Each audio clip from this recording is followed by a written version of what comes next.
Shalom and welcome back, everybody. Also, Ani Losang is with us in this session, so it will be in English. And we'll begin with a short meditation and reflection, so let's settle in a comfortable sitting position.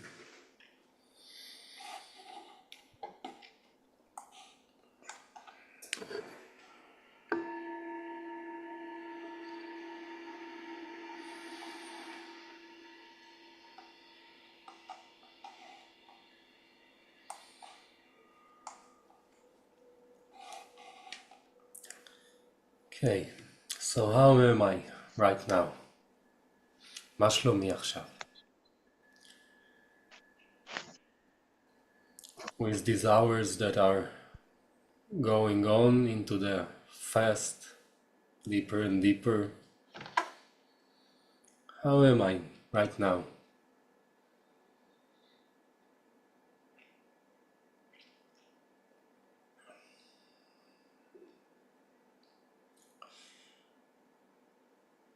What does the body need right now to feel comfortable and relaxed?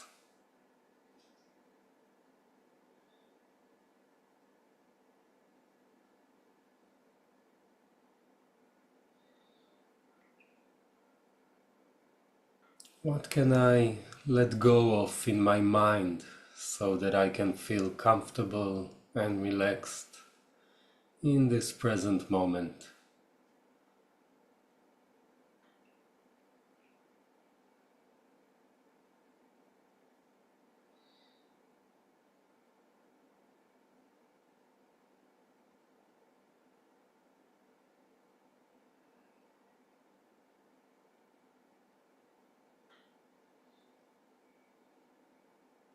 And with our eyes closed, bringing attention to the body in relation to the space it's in, sensing the room with all the objects around us.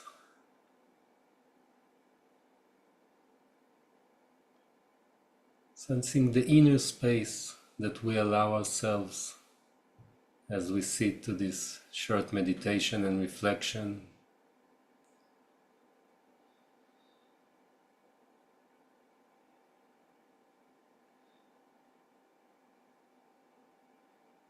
And we can open up our attention to the entire space of the body as it sits here.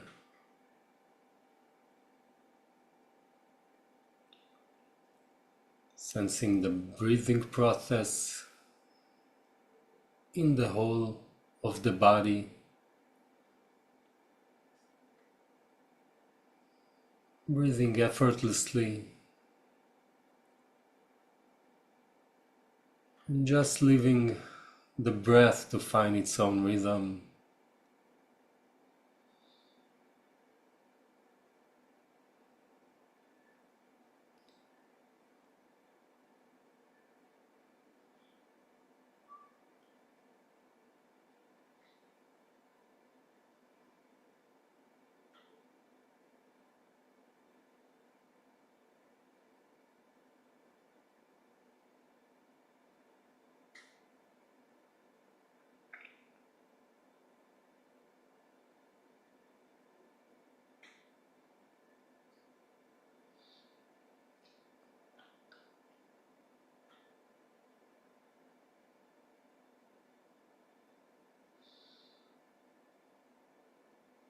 Really nothing special to do. Very natural and open to whatever arises in the sphere of our experience at this moment.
And as we feel a little more settled on our seat, in the body, for this reflection, let's try now look back on our life and recall a time when we didn't feel as much at ease and comfortable as we do right now. And I invite us to try to recall a time when our routine in life went wrong. זמן שבו השגרה שלנו השתבשה.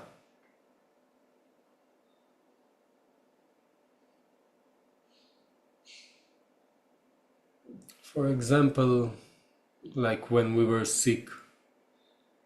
I personally had the flu this week and I was walking around with more than like 39.5 degrees.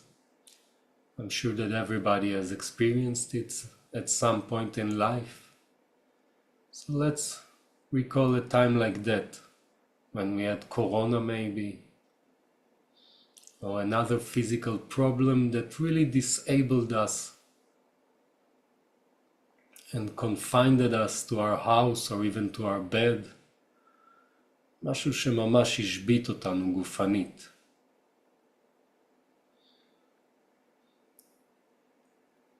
And let's really try to go back to this particular time and recreate the feeling you experienced. How did it feel then, being forced to stay home, sick and disabled?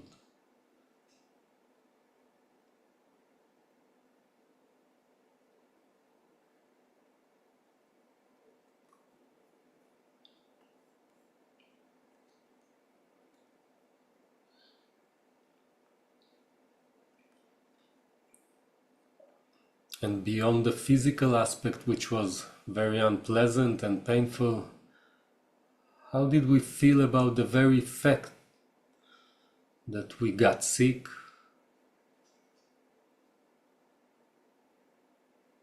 Was I angry, maybe disappointed? Why did it happen to me? Whose fault is it?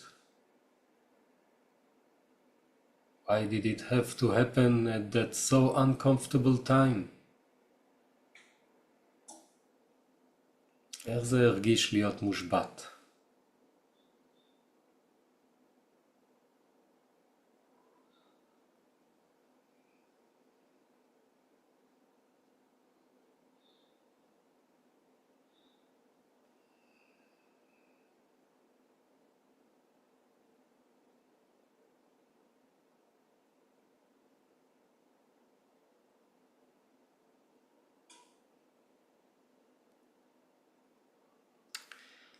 And after we got maybe a little taste of this experience that maybe was a bit bitter, disappointing, maybe even angry,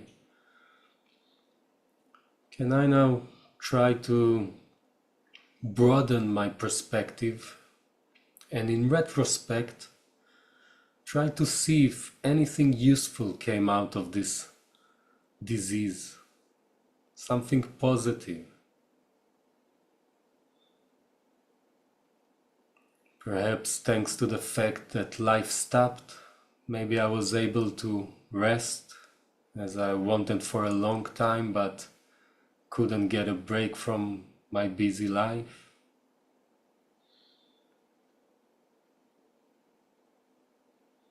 Maybe I read an interesting book, watched an online course, or binged some interesting series that otherwise I wouldn't have been able to get into my busy schedule.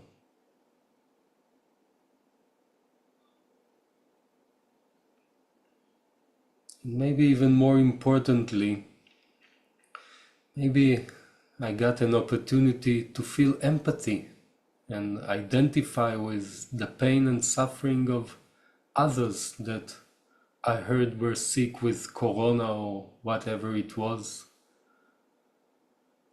And now I also know how it feels, and I can wish more from a more experienced, tangible and authentic place, that others won't go through this again like I did right now.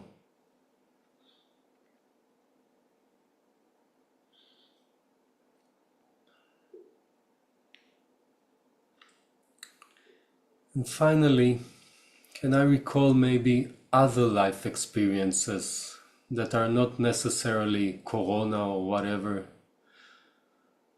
Perhaps complex relationships or other difficult life experiences which were painful and challenging at the time. But now in retrospect, can I find them a place in the mosaic of my life? האם אני מוצא מקום גם לאירועים קשים ומאתגרים בתוך הפסיפס של החיים?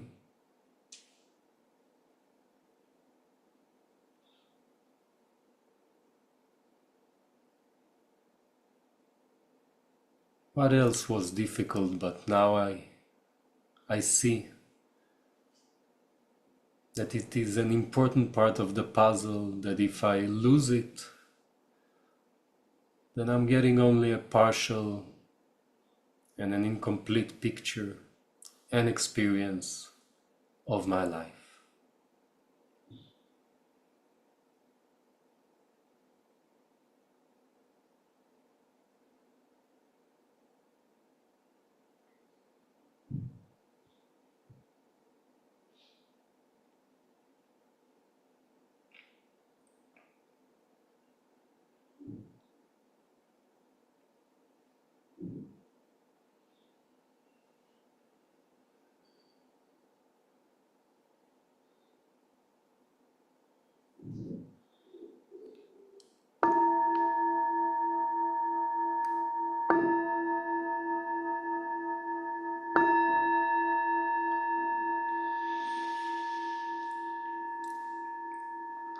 Okay, so thank you everybody, and welcome those who just joined in. Again, I invite everybody who feels like it to join in with your camera too, especially for this session, and to relate to this reflection that, by the way, was inspired by Boaz Amichai, that maybe I'll mention again in a couple of minutes. And to give a title to this session, I want to first start with a quote from a poem by Muriel Rukeyser. She wrote, "The universe is made of stories, not atoms. היקום עשוי מסיפורים, לא מאטומים."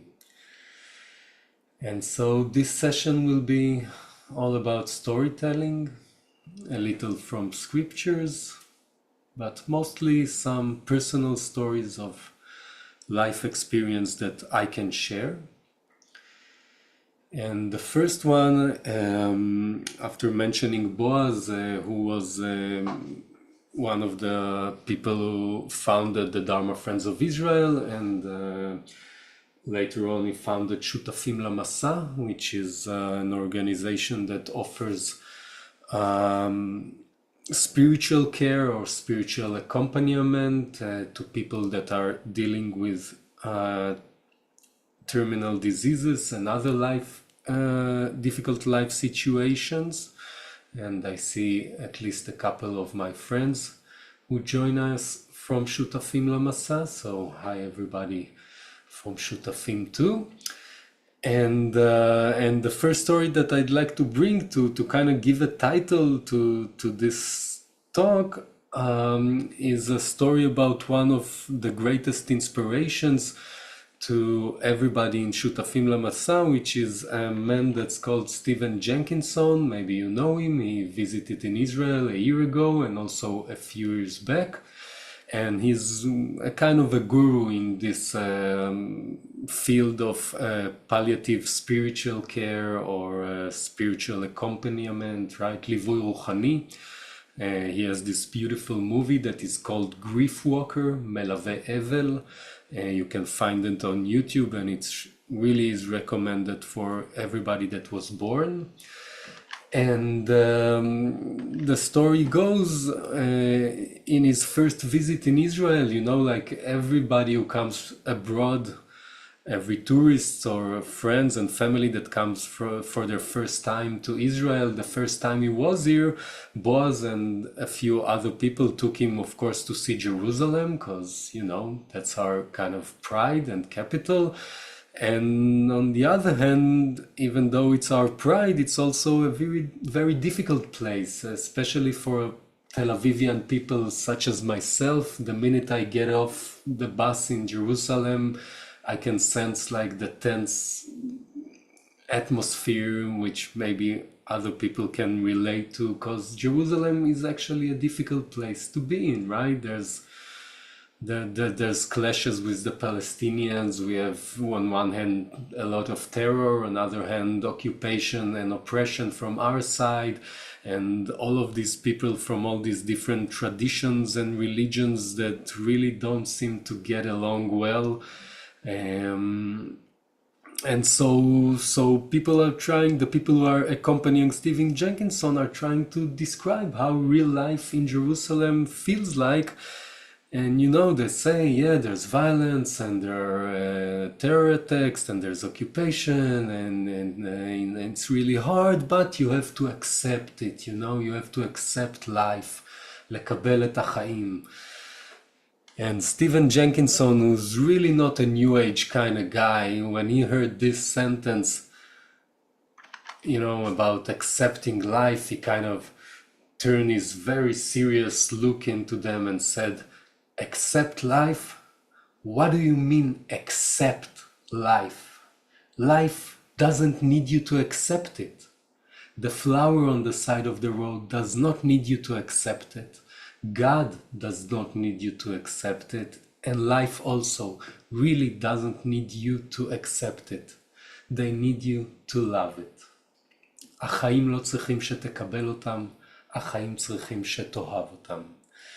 And in this connection, at his second visit, he emphasizes this idea through the difference between being grateful and being thankful, right? Not just being thankful, like saying thank you for whatever good thing we got, you know, thank you for the cheesecake, thank you for your time, thank you for helping me out with the laundry or whatever.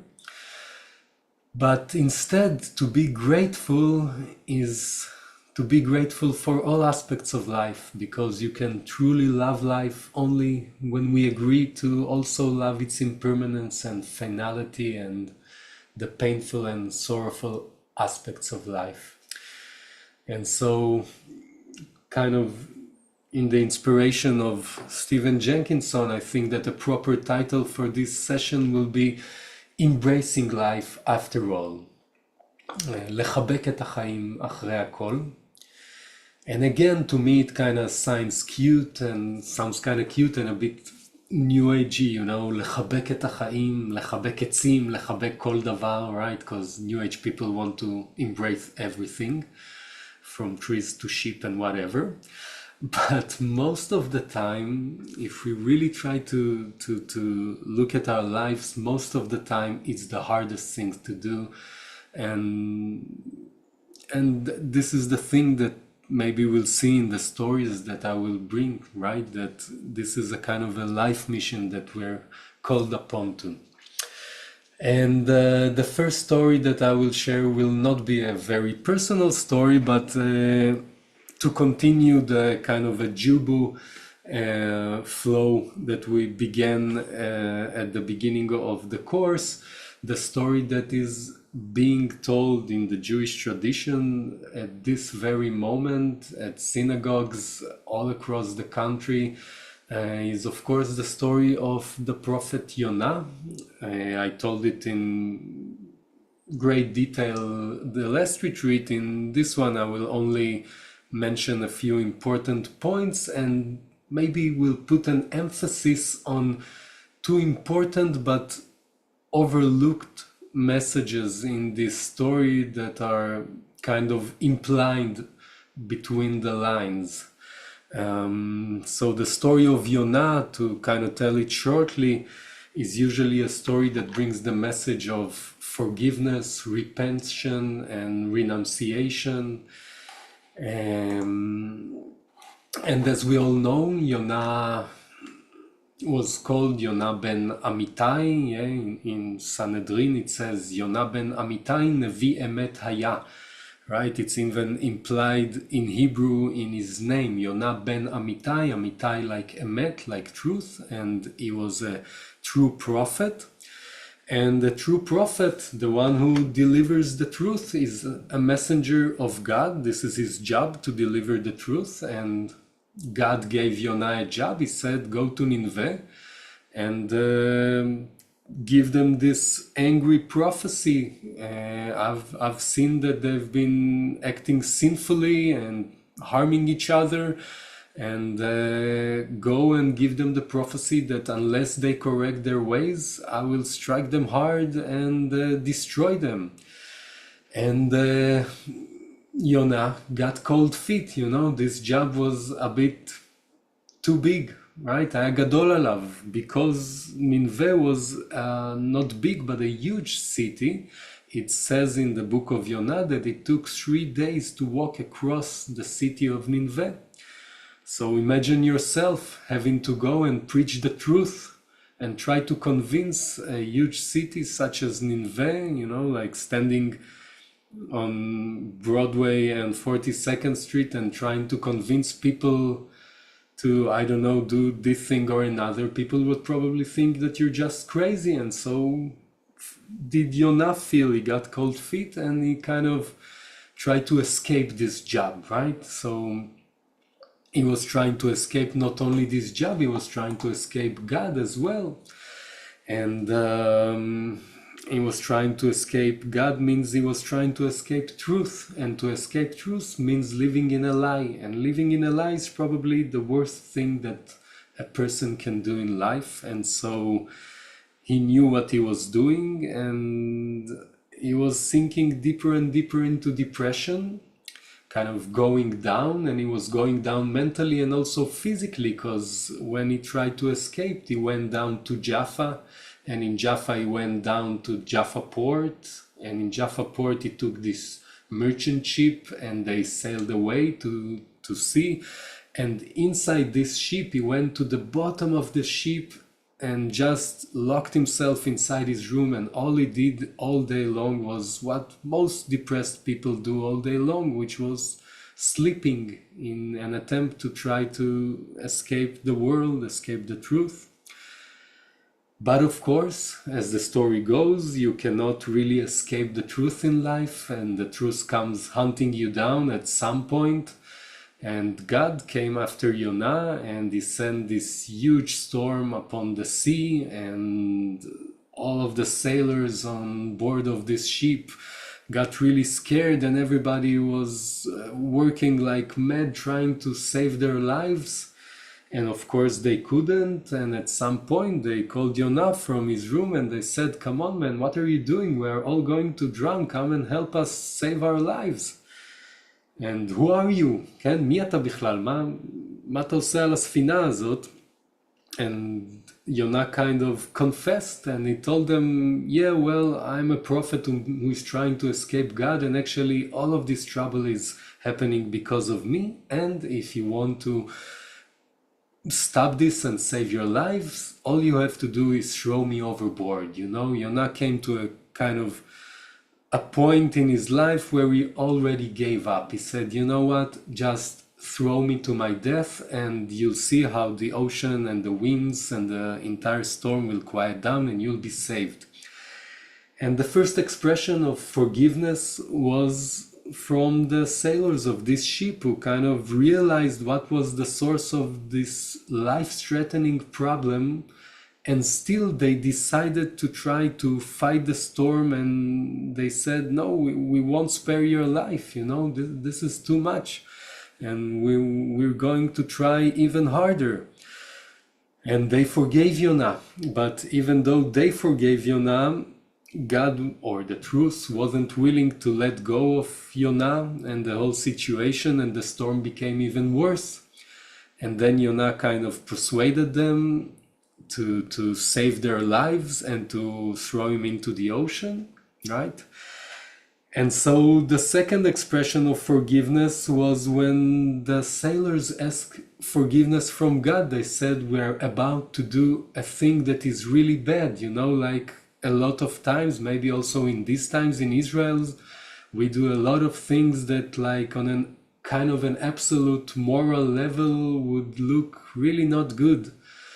But sometimes things are kind of necessary, and so the people of this ship ask God for forgiveness for throwing overboard his messenger, his prophet, and so they did throw Yonah overboard, and God did forgave them. And on one hand, this is kind of the critical point from my point of view of the story, because at this point Yonah really gave up on his life. He was really ready to say, that's it, I've had enough, right? And in Hebrew he actually says it quite a few times throughout the book of Yonah. He says, my death is better than my life, tov li moti michayai. He kind of gave up on life, which is the total opposite of the title of this talk. And Yonah maybe gave up on his life, but the next expression of forgiveness was the forgiveness of God to Yonah, because Yonah, as we know, was saved by this huge fish. The Christians say a whale, but in Judaism it's a huge fish, even a female fish. At some point in the Bible it says daga, and this huge fish that God sent swallows Yonah. And as we know, Yonah had sat in the belly of this huge fish for 3 days and 3 nights. And here he kind of adhered to the message of the title of this talk, choosing life after all. And after 3 days and 3 nights, Yonah chose life after all, even after he kind of hit rock bottom and spent 3 days and 3 nights, it says, you know, to emphasize in this horrible, stinking, horrible place. You know, this is like samsara. To me, this is the expression of samsara. Sitting 3 days and 3 nights in the belly of a fish is as samsara as it gets, both physically and mentally. And after all, he chose life, and he gathered up his courage, and he said to God, first of all, he apologized, he repented, he asked for forgiveness, and he gathered up his courage to go to Nineveh and to do his job just like he should have done at the first place. And again, the fourth expression of the mercifulness and the compassion of God, God forgave Yonah again, and as we know, the fish spit out Yonah to a safe shore. And eventually did, went out to Nineveh and gave them their prophecy. He stood in the middle of Times Square or Piccadilly Square or Dizengoff Square and started picking up on people, saying, come on people, look at you guys, look at your life. How do you think you're gonna end up if you keep up behaving like this? And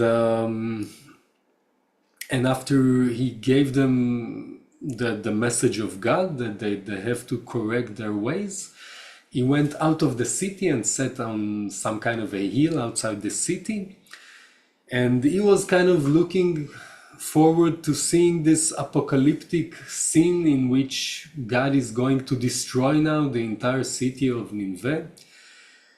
And the thing that Yonah didn't take into consideration, and to me it is the second important point that is kind of being overlooked, is that even though Yonah chose life,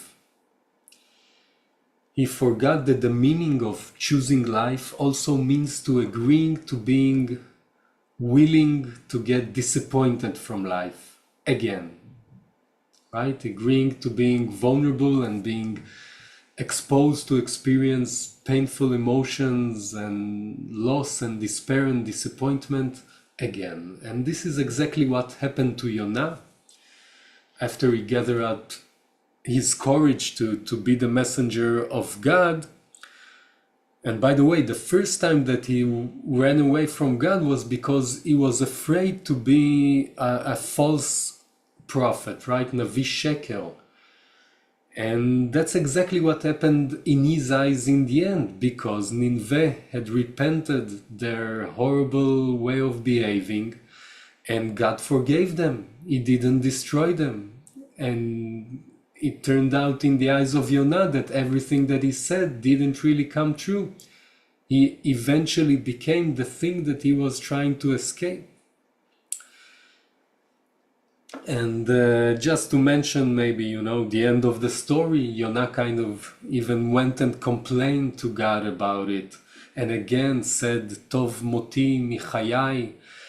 And he couldn't understand how God could have done this to him. And there's also the story with the kikayon tree that God gave him to protect him from the weather and then took from him.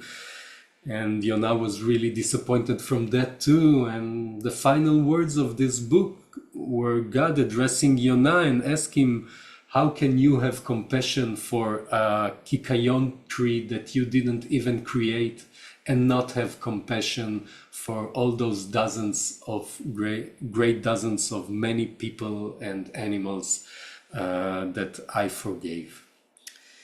And so, to me, this time, this story, although it usually being told as a great example of repentance, renunciation, and forgiveness, to me, those 2 points were really the most important ones of how it's always possible, even from the lowest place in life, to kind of choose life after all.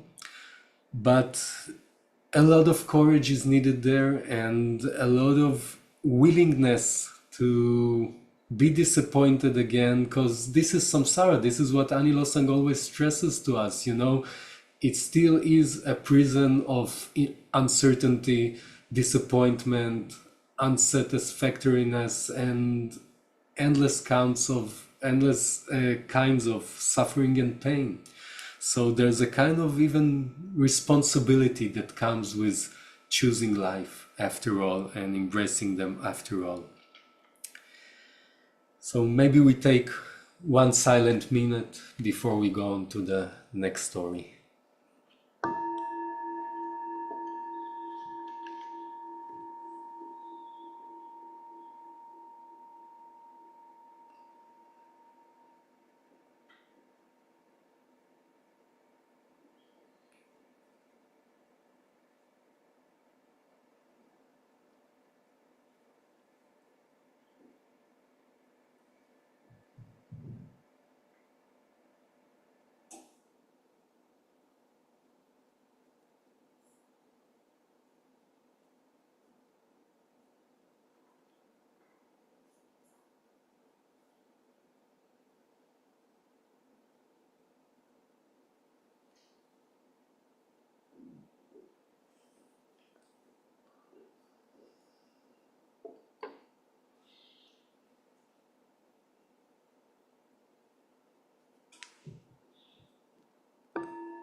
So the next story I would like to share is a personal story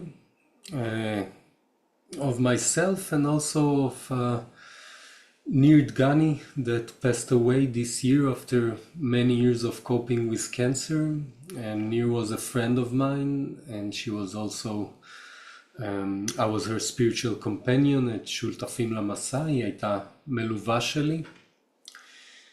uh, and it has all kinds of aspects, like our relationship had all kinds of aspects that I would like to share. But before that, I'll just say that as a spiritual companion in Shutafim Lamasa, we do not reveal personal details about our companions, even not amongst ourselves, especially not with sharing the names and their personal details. But Nir's case is really different and unusual, because not only she gave me personal permission to share everything that I will share here, but she also said, feel free, my life is like an open book. And she also felt that it was a kind of a mission of hers in life to raise awareness to people that are coping, especially with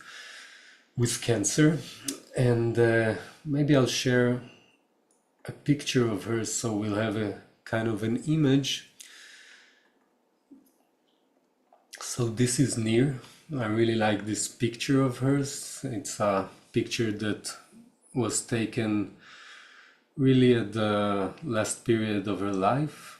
And first of all, I think it really embodies the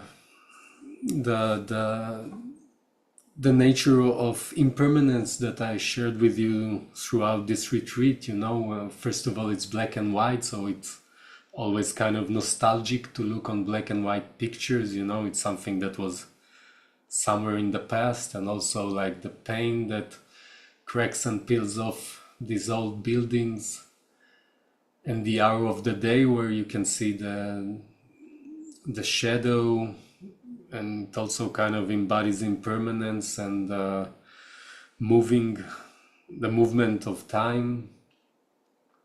And of course Nir,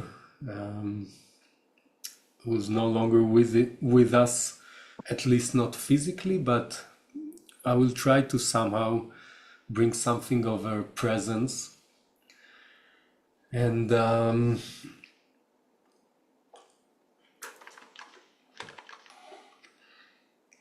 I think that I'd like to start off with telling the way that I met Nir. I think it's kind of interesting and has a kind of a lesson on karma in life.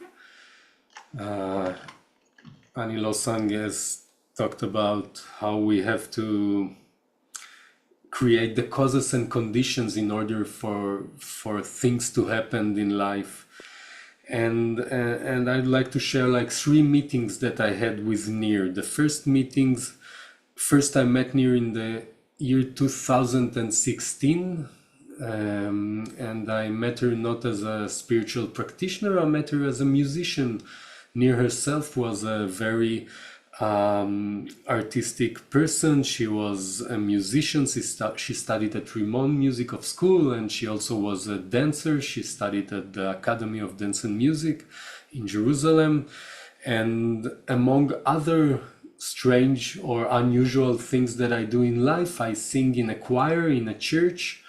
And I posted an event inviting people to come and sing with us in this church in Jaffa, and Nir saw it and she contacted me on Facebook, and we kind of got to talk to each other, and we had some mutual friends. Tel Aviv is a small city. And first time I met her was in our choir. She B'makela, for those who don't know what a choir is, makela, and she came and checked us out, and we had a nice meeting.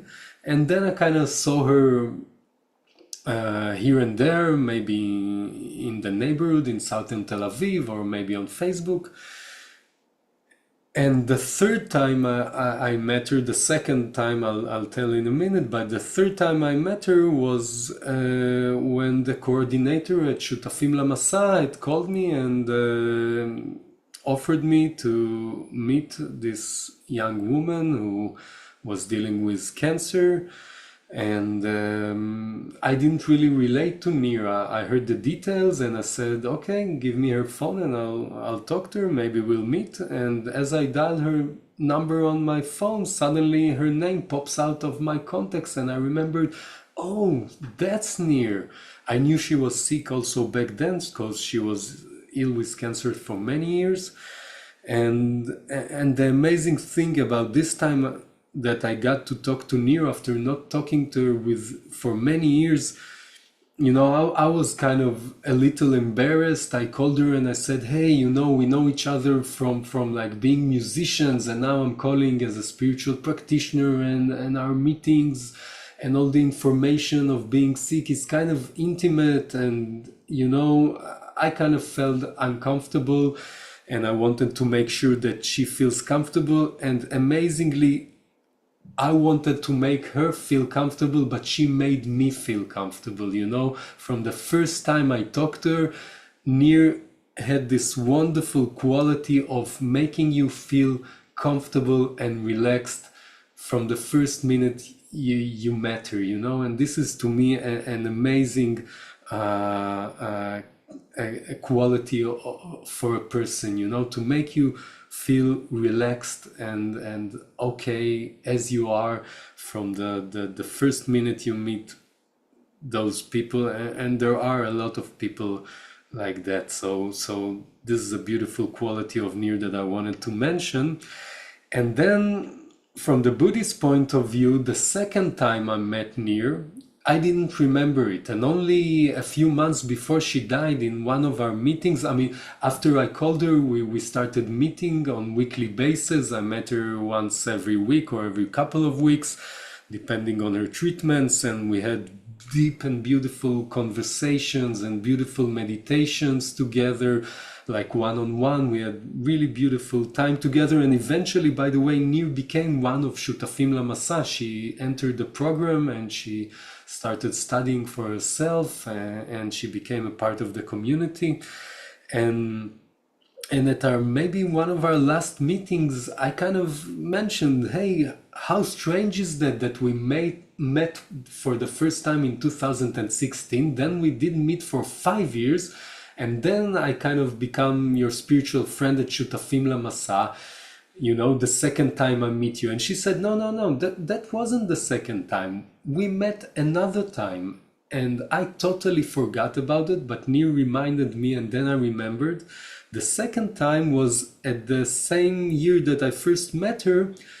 Jetsun Matenzin Palmo, one of our teachers, a lot of her, of course, know her. She is one of the most famous Buddhist nuns in the Tibetan tradition. She was one of the first to become a nun in the Tibetan tradition, a Western nun in the Tibetan tradition.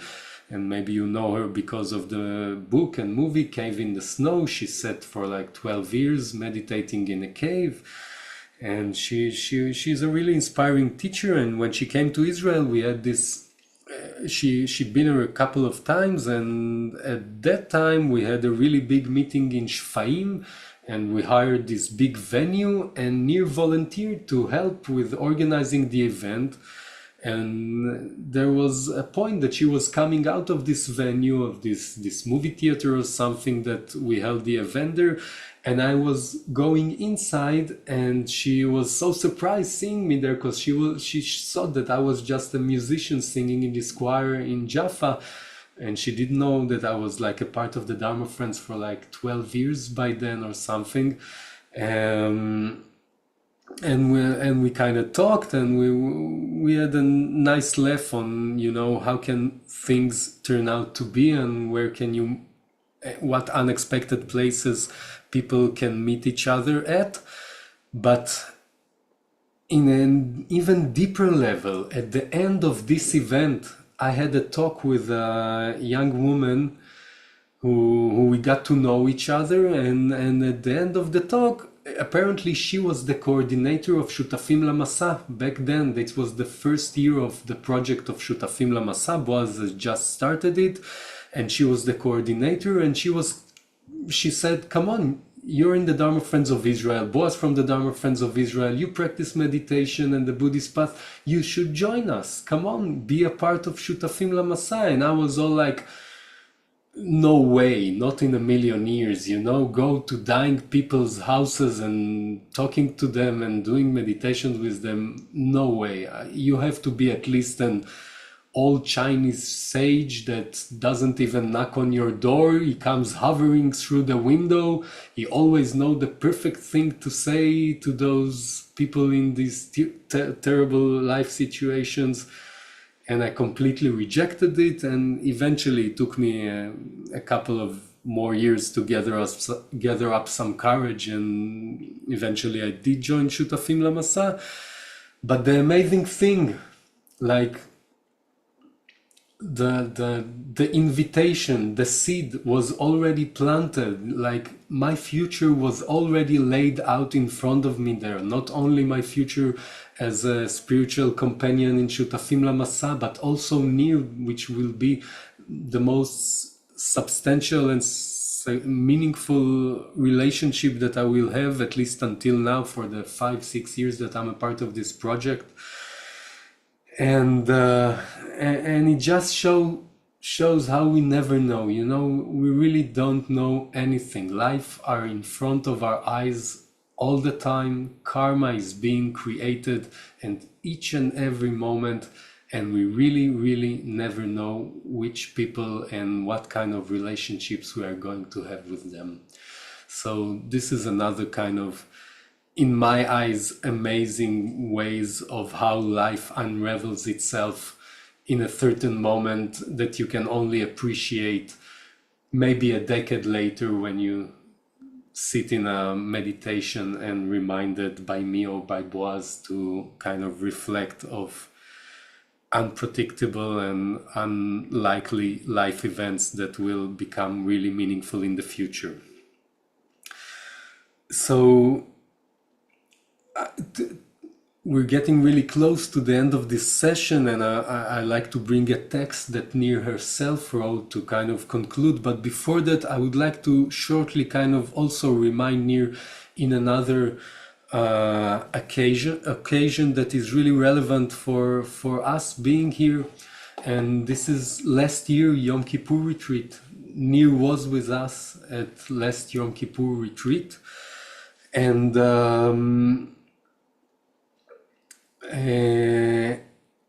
she came, you know, me and her, by that time we had a really close relationship, and she really wanted to participate, even though she started experiencing kind of advanced stages of the cancer that she had.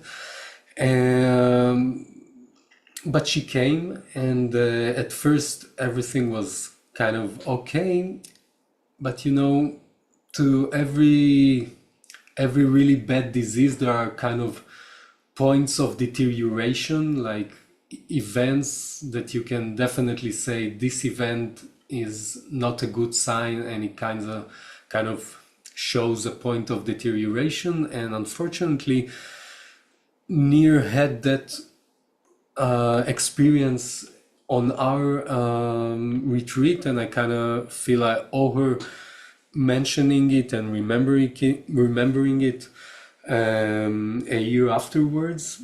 And at this event, Nir was going through some really bad pains that, you know, so typically to her, she kept to herself. She even started experiencing it through the day when she still was a part of the retreat, and she could talk to anybody, to the managers, to me. But in the middle of the night, because of her how do you say it in English, metastases, grurot, right? They grew up on her spine and on her ribs, and you know, they started they started generating pains into her spine that were like kind of new pains that she never experienced.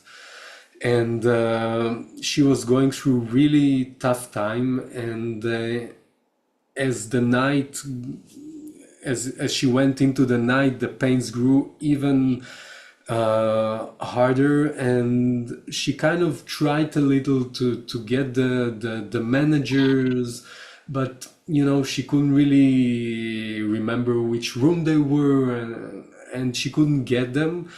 And even though she could have knocked on every door, you know, she could have called me personally on the phone. We all had our phones open, and she could have knocked on each and every door and just say, "Come on, hi, I'm feeling really bad. I need you to call me an ambulance or help me because I have cancer." Of course, everybody would have helped her. But later she told me, I kind of seen everybody so relaxed and the retreat was so easygoing, and I thought, well, if I can't find the course managers, I'll just take it out myself, you know. And so bravely she took enormous pains, right? She was struggling with it the whole night because it was Yom Kippur and it was in the middle of the desert, and she eventually called her sister, who called her an ambulance. That took quite a lot of time to get there, but still she didn't bother anybody, and that's the kind of noble person Nir was, you know. She took so much pain and kept quiet to herself with such great courage, forbearance and patience, that I think is really worthwhile telling and remembering, especially in a world that nowadays, you know, every little kind of sign of pain and discomfort, we immediately run to social media and complain about it. And the stories that we hear today are the stories that the ones who shout louder their discomfort and pain, you know, the ones who are hiding behind their dukkha. And Nir really took it in such a noble way that I kind of feel that is worth remembering. So to conclude this session, I would like to bring a text that Nir wrote herself. I'll read it in Hebrew. Ani Losang already heard it, and I've sent her the translation to English. And especially at the beginning of the text, Nir kind of shares with us some unfortunate descriptions of the reality that she had to cope with, having this cancer that was spreading through her. But this wasn't the main thing that Nir wanted to share, and I really would like to invite us all not to get stuck on the details of this initial description that she will bring of her medical state, but instead to see the important thing and try to take to heart the opportunity and the possibility of the inner space that Nir found out in her coping with this disease, and that can be really relevant to all of us, even without meeting those really hard life circumstances.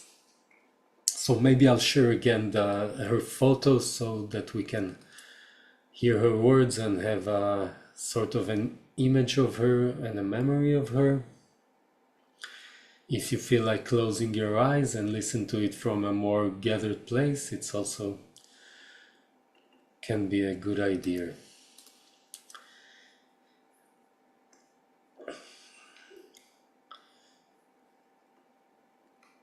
המכתב האחרון, ניר דגני, זיכרונה לברכה. מאז שאובחנתי עם סרטן שד, המוות מלווה אותי במסירות בכל רגע שבכל יום. בייחוד כשלפני שנתיים הוא חזר בפעם השלישית, גם יחד עם כמה גרורות. סרטן שד גרורתי זו מחלה ערמומית ושקטה, מלאה בסתירות. מגדירים אותה כבלתי ניתנת לריפוי, אך ברת טיפול.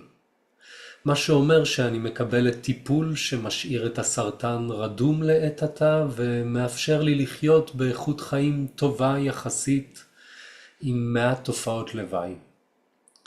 אחת מתופעות הלוואי הכי מורכבות היא שאני נראית בריאה. אבל אני והרופאים שלי יודעים שהגוף שלי הוא פצצה מתקתקת. זה רק עניין של זמן עד שעוד טיפול אחרי טיפול יפסיקו להשפיע, ומי יודע לאן ומתי זה יחזור בפעם הבאה ובאיזו עוצמה. אני חיה באופן יומיומי את חוסר הוודאות המטורף הזה. בתחושה שאין לי שום מחר שהוא בטוח. אני יודעת שההידרדרות בלתי נמנעת, ואני חיה בתפר שבין ציפייה לשכחה. האם מחר עדיין ארגיש טוב יחסית? האם אוכל לתפקד? האם עדיין אהיה פה בעוד כמה חודשים, בעוד שנה? ראיתי חברות וחברים שנפטרו, וראיתי במו עיניי כמה וכמה מתרחישי מותי שלי. כל רגע מרגיש כמו חסד עדין ולא מובן מאליו. ביני לבין עצמי אני מגחכת בסוד אל מול דחיית חלומותיי ותוכניותיי לטווח ארוך. אבל המוות מרגיש, המוות הוא החבר הכי טוב שלי. הוא מאפשר לי לחיות את החיים כשיר פרידה מתמשך. להיפרד ולהתאבל על כל מה ומי שחשוב לי ומזכיר לי את העדינות של החיים ושל כל היצורים שישנם. את העדינות של המפגש המופלא והשברירי הזה בין הגוף לנפש ולרוח. הוא מזכיר לי את ההיראיות של כל הדברים, של כל היכולות שלי, של כל האפשרויות שלי, ואת ההזדמנות הנדירה כל כך לחוות את הקסם שבהם. הוא מראה לי עיקר וטפל, אמת ותעתוע, ופותח לי את הלב שמתקשה מדי פעם מרוב בלבול. הוא מראה לי תמימות וחסד לנוכח המסתורין העצום הזה, ומזכיר לי שאינני צריכה להיות דבר או לעשות דבר בכדי לחוות ולהוות את הקסם. רק להתמסר כמה שיותר לרגע ולעובדת חוסר הידיעה והשליטה שבו. למצוא את החופש שמתאפשר לי כשאני מסכימה לחיות בענווה, בתוך הכאוס, בלי לדעת או להבין דבר.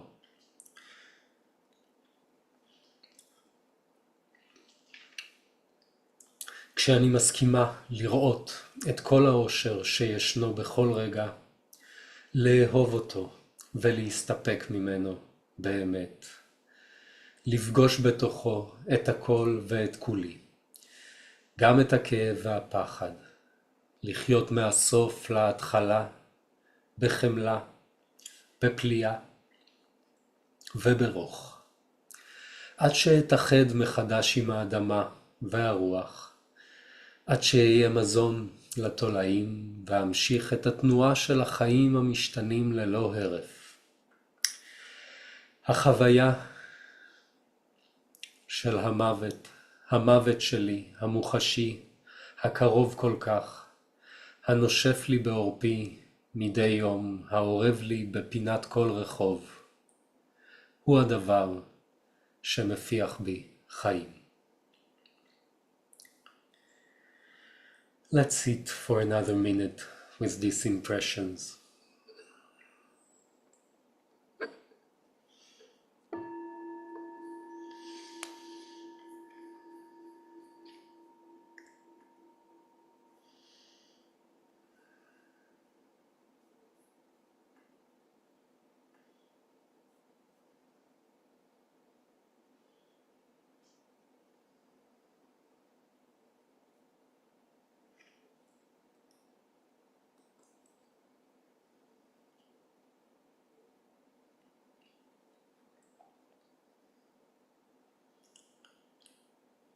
Still with our eyes closed and hopefully open hearts, let's take another minute while sitting silently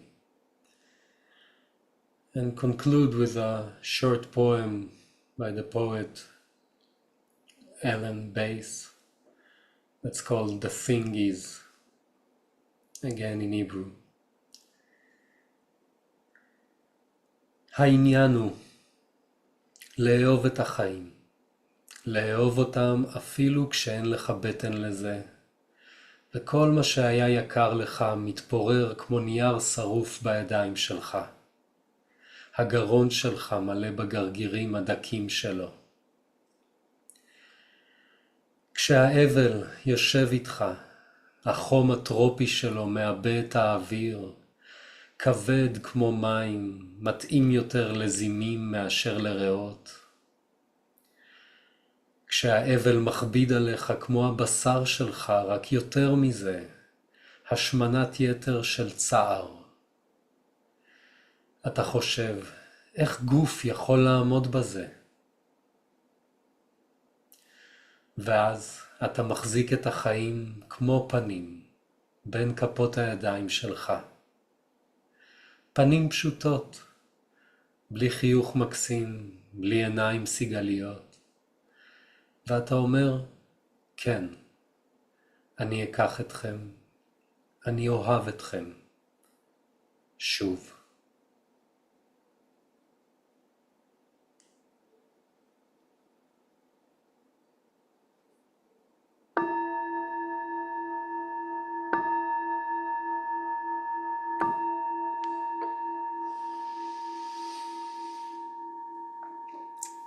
Thank you everybody for your presence and attention. We'll meet for our last session with Ani Losang at 4:15. See you then. Bye bye.